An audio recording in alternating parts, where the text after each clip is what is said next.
यीशु मसीह को एक्चुअली 6 बार न्याय हुआ, लेकिन सारे कोर्ट में, सारे न्याय में यीशु मसीह निर्दोष था। यीशु मसीह के अंदर कोई भी दोष नहीं पाया। दोष ना होने पर भी यीशु को कोड़े लगवाए। यूहन्ना 19 अध्याय पहले वचन में लिखा हुआ, इस पर पिलातुस ने यीशु को लेकर कोड़े लगवाए। कितना कोड़े लगवाए नंबर तो नहीं दिया गया, लेकिन कोड़े लगवाया। पुराना जमाने में एक कम 40 मतलब 39 कोड़े लगाते। 40 कोड़े लग गए किसी को तो इसको सजा नहीं होगा दोबारा, क्योंकि 40 कोड़े लास्ट सजा है। कितना बार भी मारे, आज 40 से कम मार दिया हो गया, फिर और एक बार दोबारा कभी कुछ दिन के बाद फिर मारेंगे तो फिर 40 के कम। इसलिए पौलुस को भी ऐसा किया, यीशु मसीह को भी कोड़े मारा। यीशु मसीह के कोड़े में कम से कम 3-4 है ना चमड़े की रस्सी होंगे। यीशु मसीह को मारा है कोड़े से, और कुछ सिपाही ने कांटे का मुकुट गूंद कर उसके सिर पर रखा। एक्चुअली कांटे का मुकुट नहीं रखता है वो लोग, क्रूस पर चढ़ाता है, लेकिन पता नहीं कोई बंदा, कोई व्यक्ति ने बोला होगा ये राजा है, इसका अपमान करेंगे बोल के कांटे का मुकुट रखा। उन दिनों में कम से कम अभी भी 253 कांटे होती है, लेकिन वो कांटे जब सिर पर रखा है, हमारे सोच के द्वारा हम कितना पाप किया है, कितना गलती किया है, उस पाप की सजा यीशु ने उठा लिया है। सिर पर रखा और उसने बैंजनी वस्त्र पहनाई और उसके पास आकर कहने लगे कि हे यहूदियों का राजा प्रणाम, और उसे थप्पड़ भी मारे। कोई दोष नहीं किया, कोई पाप नहीं किया, लेकिन थप्पड़ खाया, मार खाया, फोड़े खाया हमारे लिए, बाद में कीले ठोका। पिलातुस ने फिर बाहर निकलवा कर लोगों से कहा, देखो मैं उसे तुम्हारे पास फिर बाहर लाता हूँ, ताकि तुम जानो कि मैं कुछ भी दोष नहीं पाता। इवन पिलातुस की पत्नी को भी प्रभु दिखाता है, ये धर्मी व्यक्ति है। पिलातुस की पत्नी कहती है वो धर्मी जन है, उसको कुछ मत करना। इसलिए पिलातुस ने हाथ धो लेते हैं कि ये अपराध मेरे ऊपर नहीं है, आपके ऊपर, आपके बच्चों के ऊपर बना, मेरे ऊपर कुछ नहीं। तो ये यहूदी लोग क्या करते हैं, ये अपराध हमारे ऊपर, हमारे बच्चों के ऊपर रहने दे कहते हैं। इसीलिए आज तक वह खून करा हुआ, शांति है ही नहीं वहाँ। अभी भी युद्ध चल रहा है, अभी भी ब्लड एंड सैंड, कहते कि रेत में खून है, अभी भी खून है। वो यीशु मसीह को क्रूस पर चढ़ाया, वो उस दिन से आज तक वो लोग कभी शांति से बैठे नहीं। श्राप आता है प्यारे बहन। पिलातुस कहते कोई दोष नहीं है। यीशु कांटे को मुकुट और बैंजनी वस्त्र पहने हुए बाहर निकला, और पिलातुस ने उनसे कहा, देखो ये पुरुष। जब महायाजक और प्यादों ने उसे देखा तो चिल्ला कर कहा कि उसे क्रूस पर चढ़ा। क्रूस पर इंसान पाप करके चिल्ला रहा कि क्रूस पर चढ़ा, क्रूस पर चढ़ा। हमारा पाप ने यीशु को क्रूस पर चढ़ा दिया। पिलातुस ने उनसे कहा, तुम ही उसे लेकर क्रूस पर चढ़ाओ, क्योंकि मैं उसमें दोष नहीं पाता। वाह, ये है ना बात, कोई दोष नहीं है। पुराना जमाना में जब मेमना को बलि चढ़ाते समय, मंदिर में अगर बलि चढ़ाते समय याजक ने क्या करता है, याजक को परखता है, इसके अंदर कोई धब्बा तो नहीं है, किसके अंदर दाग तो नहीं है, इसके अंदर सारे अंग सही है नहीं है। अगर इसके अंदर कोई दोष नहीं है तो उसी को बलि चढ़ाते हैं। तो परमेश्वर को धन्यवाद हो, अनजान से ये लोग भी, परमेश्वर की मेमना है यीशु मसीह, उसको जांच रहे थे, लेकिन प्रभु को धन्यवाद हो, यीशु मसीह में एक दोष भी नहीं हुआ। अद्भुत बात है, हालेलुया। जांच रहा प्रभु को। रात में 6 बार जजमेंट हुआ, 6 बार कोर्ट में। धार्मिक लोग भी किया, कोई दोष नहीं है, और राजनीति धार्मिक मिलके किया, कोई भी दोष नहीं। गवर्नर, राजा, सब लोग मिलके किया, इसके अंदर कोई दोष नहीं पाया। इन यहूदियों ने उसको उत्तर दिया कि हमारे भी व्यवस्था है, और व्यवस्था के अनुसार वो मारे जाने के योग्य है, क्योंकि उसने अपने आप को परमेश्वर का पुत्र बनाया। ध्यान सुनिएगा, बहुत लोग कहते हैं कि यीशु मसीह कभी ईश्वर नहीं बोला, ईश्वर नहीं कहा। बहुत लोग कहते हैं कि यीशु मसीह ईश्वर है, तब भी तो वो लोग मारने के लिए बोल रहा है। यीशु मसीह खुद बोला कि मैं ईश्वर का पुत्र हूँ। इंसान का पुत्र इंसान होता है, सुअर का बच्चा सुअर होता है, कुत्ता का बच्चा कुत्ता होता है, ईश्वर के बच्चे ईश्वर होता है। परमेश्वर को धन्यवाद हो, क्योंकि वहाँ के लोगों को मालूम है ईश्वर कह रहा है, अभी तो क्रूस पर चढ़ाया। कुछ लोग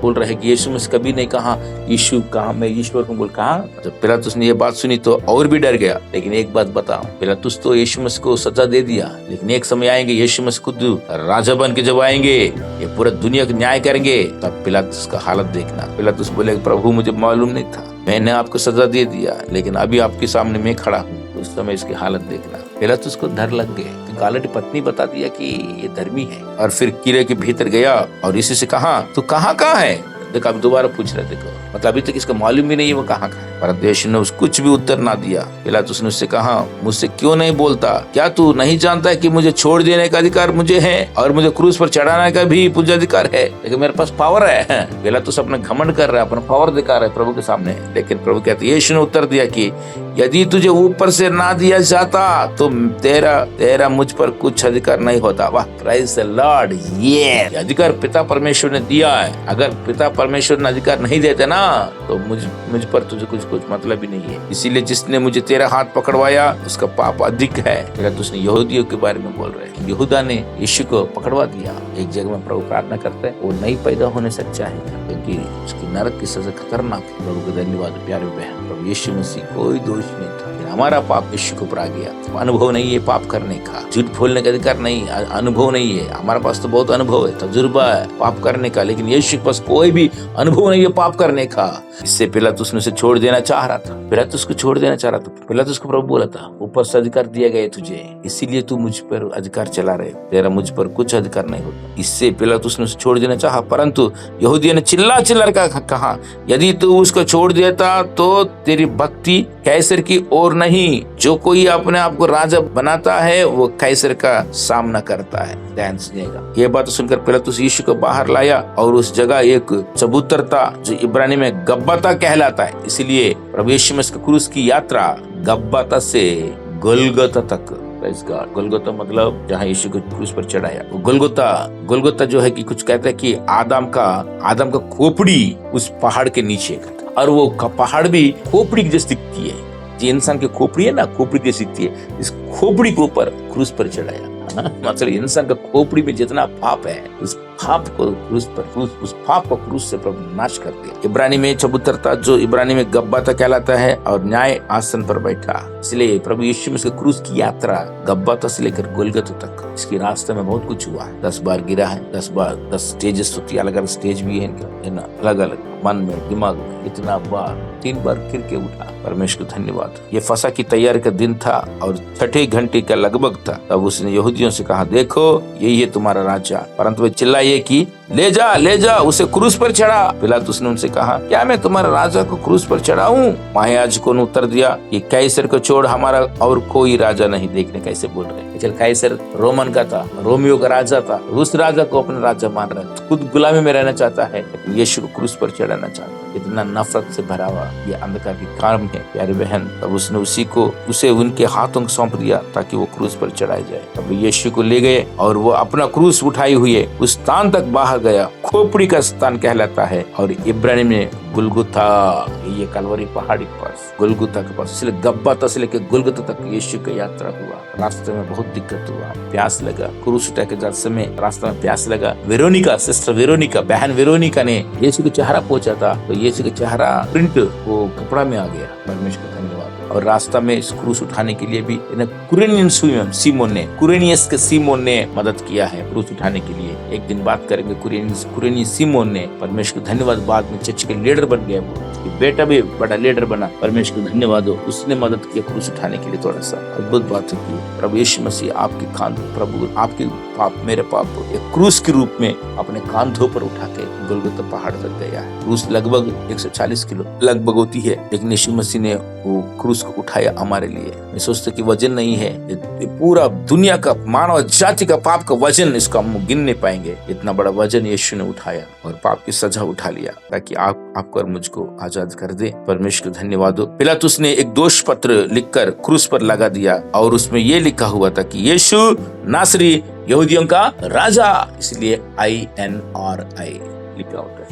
परमेश्वर को धन्यवाद, उसने लिखा है। और कुछ लोग बोला क्या लिखा है कि नहीं, मैंने जो लिखा हूँ, प्रेज द लॉर्ड। 22 वचन में लिखा है, पिलातुस ने उत्तर दिया कि मैंने जो लिख दिया वो लिख दिया। पिलातुस को पता लगे शायद आकर में यहूदियों का राजा हो सकता है। परमेश्वर को धन्यवाद हो। जब सिपाही यीशु को क्रूस पर चढ़ा चुके तो उसे कपड़े लेकर 4 भाग किए, हर सिपाही के लिए 1 भाग, और कुर्ता भी लिया, परंतु कुर्ता बिना सीवन ऊपर से नीचे तक बुना हुआ था। इसीलिए उन्होंने आपस में कहा, हम इसको नाक फाड़े, परंतु इस पर चिट्ठी डाले कि वो किसका होगा। परमेश्वर को धन्यवाद। ध्यान सुनिएगा, इस कपड़ा के ऊपर एक चित्र, एक मूवी आया, पिक्चर आया, इंग्लिश में रोब बोल के, और वो भी रोब, ये कपड़ा एक सैनिक को मिल गया था क्योंकि यीशु मसीह महंगी कपड़ा पहनता था, खाना अच्छा खाना खाता था, कपड़ा अच्छा पहनता था, महंगी कपड़ा था, इसलिए इसको फाड़ना नहीं बोला क्योंकि बुना हुआ कपड़ा बहुत महंगी होती है। परमेश्वर को धन्यवाद हो। और अद्भुत बात यह है कि भविष्यवाणी भी हुआ था, ये इसीलिए हुआ कि पवित्र शास्त्र की बात पूरी हो। उन्होंने मेरे कपड़ा आपस में बांट लिए और मेरे वस्त्र पर चिट्ठी डाले, तो सिपाहियों ने ऐसा ही किया। देखना, पहले से भविष्यवाणी हुआ, ऐसा होगा मुक्तिदाता के लिए, उद्धारकर्ता के लिए ऐसा होगा बोल के। तो परमेश्वर को धन्यवाद हो। ये कपड़ा जिसके पास गया, बाद में पता है वो प्रचारक बन गया, हालेलुया, वो पागल जैसा हो गया। और पागल जैसा होने के बाद परमेश्वर को धन्यवाद हो, ये कपड़ा जिसके पास गया, तो या यीशु का कपड़ा जिसके पास गया था, वो प्रचार करने लग गए। राजा पूछता है, तू ही तो कमांडर था, तू तो क्रूस पर चढ़ा यीशु को, तू कैसे बदल गए? ये कहता मुझे क्या मालूम, ये कपड़ा जब से आया है मेरे पास, मेरी जिंदगी बदल गई। वही उद्धार करता है। देख ये कपड़ा मुझे क्या बोल के कपड़ा राजा के ऊपर फेंकता है, कपड़ा राजा के ऊपर फेंका, राजा भी पागल जैसे हो जाएगा। बाद में वो राजा बदल जाता है। परमेश्वर को धन्यवाद, वो कपड़ा अद्भुत काम किया है। इवन बरब्बा, जो बरब्बा था ना यीशु की जगह में छोड़ दिया, वो भी बाद में सेवा करने लग गए। और यीशु मरते समय अगल बगल में दो डाकू को क्रूस पर चढ़ाया है ना। वो उनका दोनों का नाम जो है कि डिस्मास और गेस्मास। डिस्मास दाहिनी ओर उद्धार पाया है, गेस्मास जो है कि वो गंदा चोर है, गंदा डाकू है और वो उद्धार नहीं पाया। राइट, इसलिए परमेश्वर को धन्यवाद हो। एक ही परिवार में कुछ लोग उद्धार पाते हैं, कुछ लोग उद्धार नहीं पाते। परमेश्वर का अनुग्रह है और यीशु को धन्यवाद हो। यीशु क्रूस पर मरते समय 7 वाणी बोला था, 7 वाणी। और अपने प्रभु को धन्यवाद हो। बगल में मम्मी खड़ी है। हनन्याह ने भविष्यवाणी किया था। क्या भविष्यवाणी किया था? आपके दिल से एक तलवार छिड़ेगा, तलवार छिले जाएगा, आपके दिल को तलवार काट देगा। सचमुच में यीशु मसीह क्रूस पर मरते समय मम्मी वहाँ खड़ा था और मम्मी को देख के प्रभु को बहुत तसल्ली आया, बहुत दुख हुआ है, बहुत टूट चुका है। तो मम्मी को तसल्ली दिया। क्योंकि यीशु मसीह खुद दुख उठा रहा है लेकिन दूसरों को तसल्ली देता है। यीशु मसीह का जीवन यह है कि दूसरों से प्यार करता है, दूसरों को शांति देता है, दूसरों को तसल्ली देता है। लेकिन क्या लिखा हुआ 26 में, यीशु ने अपनी माता और उस चेले को जिसने वो प्रेम रखता था पास खड़े देखकर अपनी माता से कहा, हे नारी देख ये तेरा पुत्र है। तब उस चेले से कहा, ये तेरी माता है। और उसी समय से वो चेला उसे अपने घर ले गया। प्रभु को धन्यवाद। प्यारे बहन, अद्भुत बात यह है कि यीशु मसीह मरते ही अपनी मम्मी के बारे में सोच रहा था, मर रहा था, इतना दुख उठा रहा था, मम्मी के बारे में सोच रहा था। मम्मी तो इनडायरेक्टली कहना कि मम्मी दुख मत हो, वो ये तुम्हारा बेटा है, चेलों को दिया। वाह क्या अद्भुत बात है। मरियम मरने के बाद एफेस में इसकी कब्रिस्तान था और यूहन्ना की कब्रिस्तान भी इनके पास में था। परमेश्वर को धन्यवाद। लेकिन यूहन्ना ने तब से मरियम को अपने घर में ले गए थे। प्रभु को धन्यवाद। इसके बाद यीशु ने ये जानकर कि अब सब कुछ हो चुका, इसीलिए कि पवित्र शास्त्र की बात पूरी हो चुका, मैं प्यासा हूँ। प्रभु को धन्यवाद। यस, आज भी प्यासा, वचन की प्यासा है, प्रभु की इच्छा पूरा करने के लिए प्यासा है। परमेश्वर को धन्यवाद।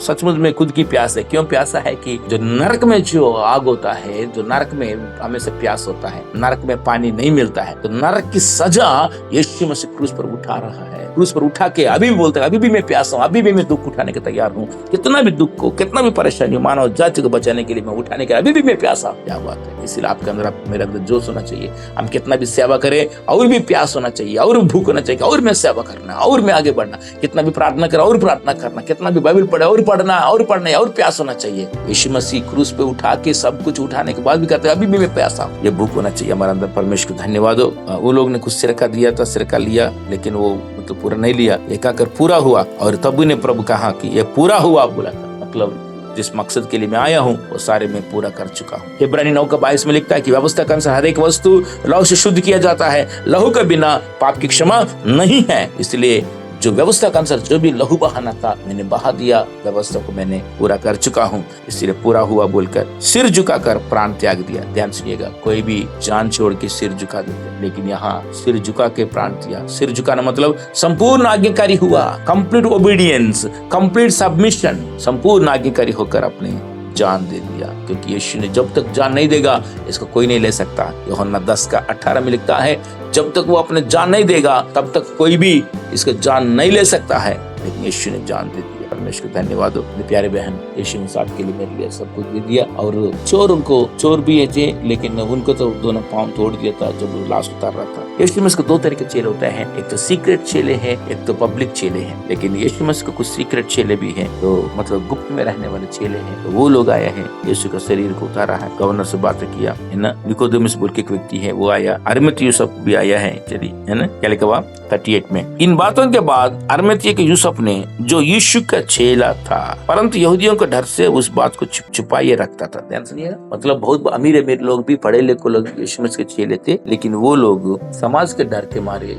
चुप के रहते थे। आज भी बहुत लोग समाज के डर के मारे चुप के रहते हैं। लेकिन उन्होंने क्या कि पिलातुस विनती की कि मैं यीशु की लोथ को ले जाऊं। कितना प्यारा। और पिलातुस ने उसकी विनती सुनी और वो आकर उसकी लोथ ले गया। निकोदेमुस भी, जो पहले यीशु के पास रात को गया था, 50 शेर के लगभग मिला हुआ गंधरस और एलवा ले आया। देखना, यीशु के पास आया, उस दिन रात बात किया तो वो भी चेला बन गया। यीशु के साथ कोई भी बात करेगा तो चेला बन जाता। प्रभु उन्होंने यीशु के लोथ लिया और यहूदियों को गाड़ने की रीति के अनुसार, लेकिन उसे सुगंध द्रव्य के साथ कफन में लपेटा। चोर की जैसे नहीं मरा प्रभु ने, चोरों के बीच में मरा था, लेकिन यहूदियों की सब कुछ व्यवस्था के अनुसार, रीति के अनुसार जो है कि सुगंध द्रव्य के साथ कफन में लपेटा। उस स्थान पर जहाँ यीशु क्रूस पर चढ़ाया गया था एक बारी थी, और उस बारी में एक नई कब्र थी जिसमें कभी कोई न रखा गया था। तो कब्र पता है अरिमथी यूसुफ का था, वो अपने लिए खोद के रखा, लेकिन प्रभु यीशु मसीह को कब्र दे दिया। सो यहूदियों की तैयारी के दिन के कारण उन्होंने यीशु को उसी में रखा, क्योंकि वो निकट थी। एक्चुअली परमेश्वर को धन्यवाद हो, सिर्फ यीशु मसीह को कब्र में नहीं रखा, हमारा पाप के जीवन को, हमारे पाप को उस कब्र में रख दिया है। इसलिए इसे जी उठने के बाद एक नया जीवन हमें मिला है। यारे बहन, प्रभु यीशु मसीह आपके लिए, मेरे लिए दुख उठाया। 6 बार इसको न्याय हुआ, जजमेंट हुआ, लेकिन 6 बार भी प्रभु ने निर्दोष ठहरा गया। इवन यीशु को जो पकड़ा दिया था यहूदी इस्करियत कहता कि मैं निर्दोष को पकड़ा दिया, मैं धर्मी को पकड़ा दिया, क्या वो भी फांसी लगा के मर गया। पिलातुस कहता धर्मी है, हेरोद राजा कहता था इसका अंदर कोई दोष नहीं है। तब भी यीशु मसीह आपके लिए, मेरे लिए